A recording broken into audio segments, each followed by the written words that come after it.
Dito ka. Basta pa yung mga bata, kaya pa.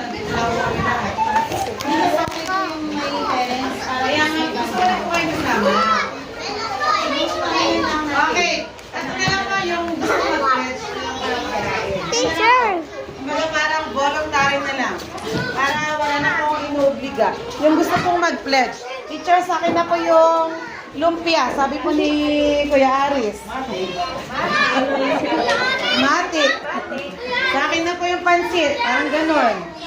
Sa akin na po yung puto. Soft drinks. Juice. So, pledge na lang po dun sa para sa parents. Kumbaga, kung ano po yung madala, yun po yung pagsasaluhan natin.